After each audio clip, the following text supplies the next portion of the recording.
Então, ó, pedi para fazer 3 exercícios, né? O primeiro dele aí é o escoamento duplo de óleo sobre uma placa plana.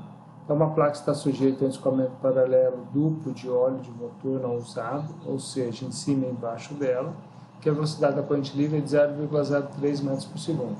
A placa tem comprimento de 60 centímetros e largura de 150 centímetros. A temperatura da placa é a mesma da corrente livre, conforme a figura a seguir. Tá? Então, está aqui o escoamento sobre a placa, ok? Então, comprimento L aqui de 60 centímetros e a largura é perpendicular aqui ao plano aí da tela, tá? Que é de 150 centímetros. Então, analise para o comprimento total da placa, o número de Reynolds, coeficiente de atrito médio, tensão de cisalhamento, a força de arrasto e a espessura da camada limite de acordo com a tabela a seguir. Então, está aqui para cada temperatura, tá? Vai calcular o número de Reynolds, o coeficiente de atrito médio, a tensão de cisalhamento, a força de arrasto e a espessura da camada limite. É claro que quando eu peço para calcular a espessura da camada limite, o escoamento vai ser provavelmente totalmente laminar. Tá? Então, nós temos aqui as temperaturas, as densidades e as viscosidades dinâmicas. Tá? Lembrando que esse valor 217, na verdade, ele é 2,17. Tá? Tem que dividir por 100, que é esse valor aqui. Tá? Então, nós vamos usar esse número de Reynolds aqui, essa fórmula para a espessura da camada limite, e essa aqui é a fórmula para o cálculo do coeficiente de atrito médio. Bom? Então, não tem muito segredo, tá? É aplicar essas fórmulas, ó. Então, ó, tem a temperatura, a densidade, a viscosidade dinâmica, tá? Tá aqui. Então, é por isso que eu falei, né? Tem que pegar esses valores aqui da tabela aqui em cima e dividir por 100. E aí, ó, calcular o número de Reynolds, tá bom? Então, percebam que todos eles, né? Existe uma variação de número de Reynolds de 7,4 para 1000 e praticamente 1700, bom? Então, é uma variação muito grande, tá? Só pegando aí 1699 dividindo por 7,426, né? Aumentou 229 vezes o número de Reynolds. Enquanto a temperatura, né, se pegar o 400 e dividir por 280, aumentou 1,43. Então, percebam que é um aumento muito grande. Percebam que a densidade não varia muito, né, ela varia pouco, ela diminui um pouquinho, tá?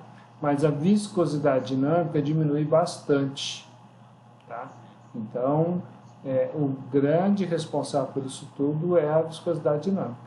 Tá? E aí o coeficiente de atrito médio cai de 0,4873 para 0,3222.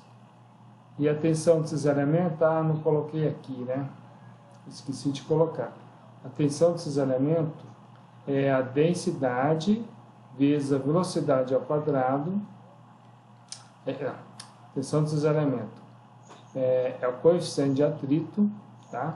Esse aqui, vezes ρV ao quadrado sobre 2. Tá? Esqueci de colocar a fórmula. Então, tá? Então é só fazer aplicar essa fórmula, vai dar esse resultado em newton por metro quadrado. Tá? E aí a força de arrasto é a tensão de cisalhamento vezes a área. Tá? Então, é aquele... Vou voltar lá que até esqueci o valor. Tá? É o 0,6 vezes 1,5 vezes 2, porque a área embaixo e em cima. Tá bom? Então, é esse resultado aqui, vezes 2 vezes a área. Tá? E a espessura da camada limite ao final da placa, tá? Aqui, ó, aplicando essa fórmula, tá? Vai variar de 1101 milímetros até 73 milímetros. Olha só a diferença da camada limite em função da temperatura. Tá? Então, aí os valores. Isso aqui tudo eu fiz no Excel, tá? Não fiz na calculadora, por isso que tá aqui já desse jeito pronto, tá? A única forma que eu esqueci foi de colocar a forma da tensão de cisalhamento, ok? Tranquilo? Então tá aqui a equação da tensão de cisalhamento, tá? Em função do coeficiente de atrito vezes V ao quadrado sobre 2. Ó, segundo exercício, tá?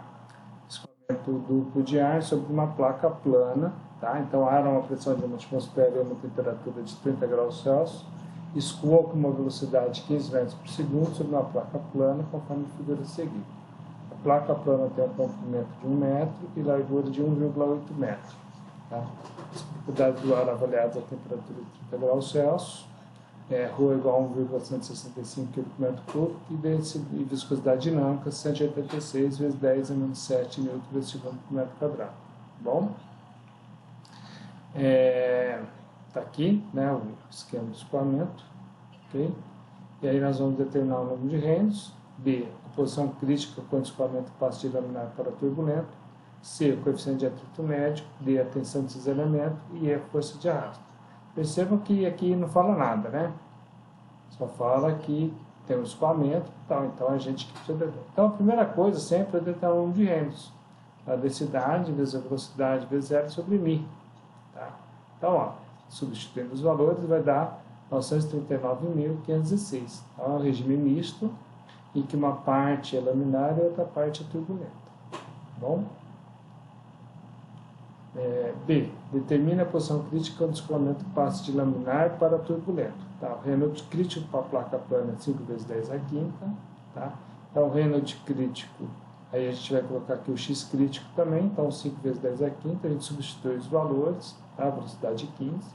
O X crítico, então o X crítico dá 0,5322 metros. Tá? Então, tá aí o resultado aí da posição crítica e quando ele passa de laminar para turbulento. D. Determine o coeficiente de atrito médio. Agora, a gente vai usar esse coeficiente de atrito médio para regime misto. Ok? Que é esse 0, aí só substituir os valores, né? Vai dar 0,002874. Bom? Tensão de cisalhamento. B. Determine a tensão de cisalhamento. É o coeficiente de atrito médio vezes ρV ao quadrado sobre 2. Tá? Então, ó, é só substituir os valores, o resultado vai dar 0,3767 N por metro quadrado. Percebe que é bem tranquilo. E DT, determine a força de arrasto. Força de arrasto, tensão de cisalhamento vezes a área. Então, 0,3767 vezes 2 vezes 1 vezes 1,8. Tá? Então, a área de cima e a área de baixo.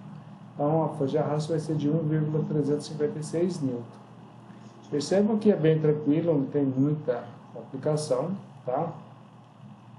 E agora o terceiro exercício, né? Esse aqui é o que dá assim, no início, parece que dá um pouco de trabalho. Mas vamos lá. Escoamento sobre uma placa plana sobre o carro. Então, ó, você comprou uma placa de madeira do tipo compensado em uma loja de equipamentos e fixou em cima do teto do carro. A placa de madeira tem dimensões de 1,2 metros por 2 metros, sendo que o lado maior ficou no sentido comprimento do carro. Depois que você saiu dirigindo o carro, em que o ar estava a 25 graus Celsius.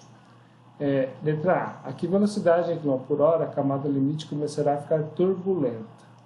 B. Qual a velocidade de km por hora que a camada limite será 80% turbulenta? Tá? Bom, letra A. Que velocidade em km por hora a camada limite começará a ficar turbulenta? Bom, a camada limite começa a ficar turbulenta quando o número de Reynolds atinge o valor de 5 vezes 10 à quinta. Tá?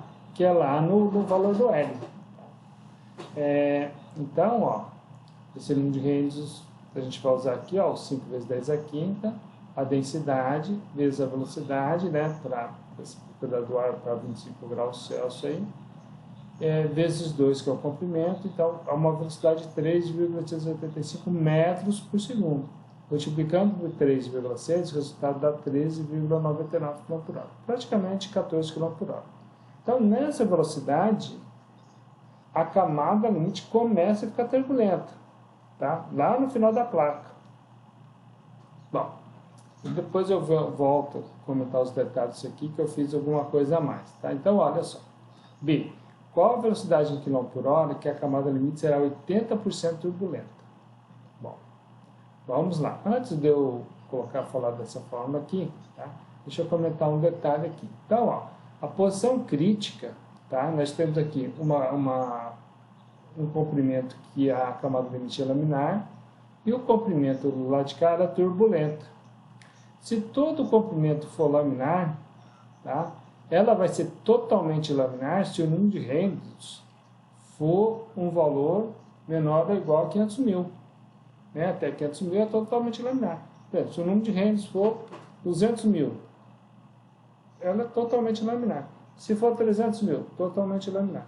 Aí se for 500 mil, ela começa a ficar turbulenta, mas ela é totalmente laminar. Ela começa a ficar turbulenta aqui no finalzinho.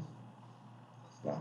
E aí, se ela for 20% turbulenta, então nós vamos ter aqui, ó, 20% do comprimento final é turbulento e 80% do comprimento inicial é laminar. Então, aí que está a jogada da porcentagem, né, ou da fração decimal de laminar e turbulento. O x laminar mais o x turbulento é L, mas o x laminar dividido por L é a fração laminar. X turbulento dividido por L é a fração turbulenta. A fração laminar mais a fração turbulenta tem que ser 1. Por isso que está aqui, ó, a posição crítica é 1 menos a fração turbulenta vezes L, que é igual a fração laminar vezes L. Esse é o x crítico. Tá? Então, por isso que está aqui como x crítico, a gente tem todos os valores, tá? E aí nós vamos determinar a velocidade, que vai ser o número de Reynolds crítico vezes a viscosidade dinâmica, dividido pela densidade e dividido por essa posição crítica aqui.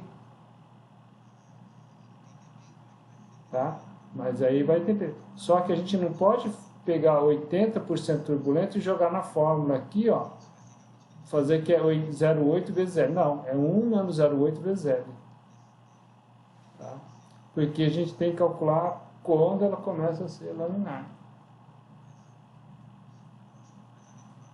Ok? Então fica assim, ó. Bom, vocês entenderam essa ideia, isso aqui?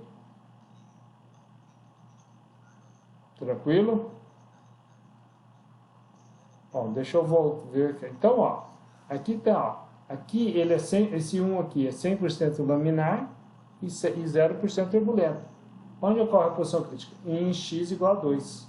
A velocidade é aquela do item A, quando ele começa a ficar turbulento. Depois, conforme o laminar vai diminuindo, ó, ele passa a 90%, 80%, 70%, até chegar a 10%. O zero não tem como calcular. Tá? E o turbulento vai aumentando, 10%, 20%, 30%, 40%, 50%, 60%, 70%, 80% e 90%. Tá? E a posição crítica vai regredindo a 2, 1,8, 1,6, 1,4, 1,2. Então, no exercício, quando pede 80% turbulento, é porque tem 20% da região que é laminar. Tá? Ocorre em x igual a 0,4. Vou voltar aqui na figura. Ó. Então, aqui, ó, esse comprimento é 0,4 e esse comprimento é 1,6. E esse aqui é 2, então 0,4 dividido por 2 dá 20%. Então, a mudança do regime laminar para turbulento ocorre em x igual a 0,4. Tá? Então, que corresponde a essas velocidades em metros por segundo e que vai corresponder a essas velocidades de quilômetro por hora. Então, para que o regime seja 80%, a camada limite seja 80% turbulenta, ou 20, ou consequentemente 20% turbulenta, laminar, a velocidade de quilômetro por hora vai ter que ser de 69,93 km por hora. Tá? E aí, só para vocês entenderem, eu fiz o gráfico da velocidade em função da fração decimal turbulenta. Tá? O gráfico é isso aqui, ó, dessa velocidade em função dessa fração decimal turbulenta. Tá? Então, olha só, ele é uma curva que ela vai crescendo e depois de uma determinada posição, ela aumenta muito. Né? Quando ela vai ficando bastante turbulenta, tem que aumentar bastante a velocidade. Tá? Por que a gente não consegue fazer para x igual a 1? Por causa dessa equação aqui, ó. Essa equação aqui dita, tá? Então, ó, a velocidade é isso aqui, tá? Conforme vai isso aqui, a porcentagem turbulenta vai aumentando, essa posição crítica aqui vai chegando perto de zero. Então, divisão por zero não tem, tá? É uma função inversa, né? Quer dizer, no caso é uma função de potência aí de um certo polinômio, digamos assim. Tá? Bom, então estão aí os 3 exercícios, vou dar um pause.